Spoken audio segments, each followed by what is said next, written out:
Sen de mübarek olsun. Bu da sana buradan bir şeyler alırsın. Gel. Değil mi? Gel. Hadi.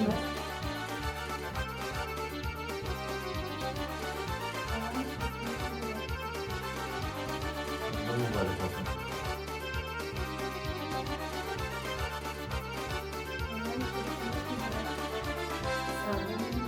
Sağ ol. O tarafa. O da benim yanıma. Gel Hatice. Geldikten sonra. Sen de mübarek olsun.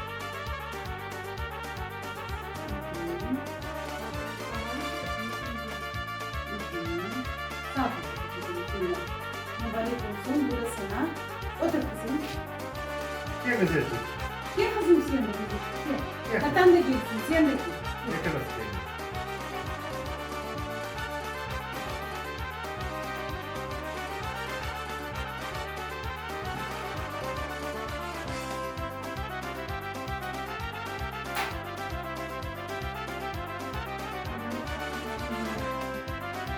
Sen de mübarek olsun.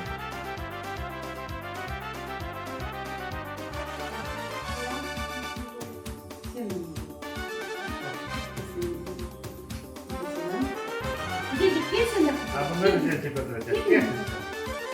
Gel kızım tezciye. Tezciye kaçacağım. Bu sene peki.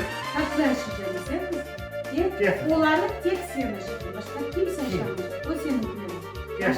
Yaxşı onları sıraya koyma. Sen görürsün. Gel Orada bana. otur, Gel yaşa. bana. Bilersin. Ha bunda var da bu sene. Gel. Gel kızım abla otur. O seninkileri. Kimseye verme. Yaşa. Gel kızım. Gel.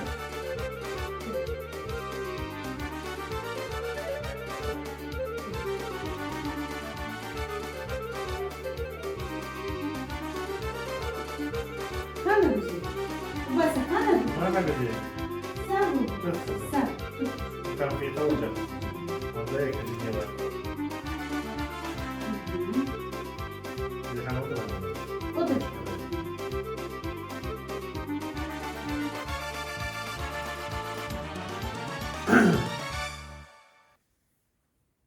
Bu mukaddes Ramazan ayını geçirdik. Oraza bayram mübarek olsun. Tutkan orazalarımız ve okugan dualarımız Allah kabul etsin. Eğer bir xorantada bu bayram bereket getirsin. Eğer bir xorantamızda gençlik ve muhabbetlik olsun.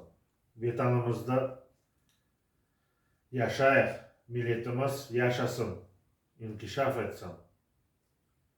Dünyada tinçlik olsun, Oraza bayram mübarek ve hayırlı olsun. Şimdi hepimiz birlikte hayırlı.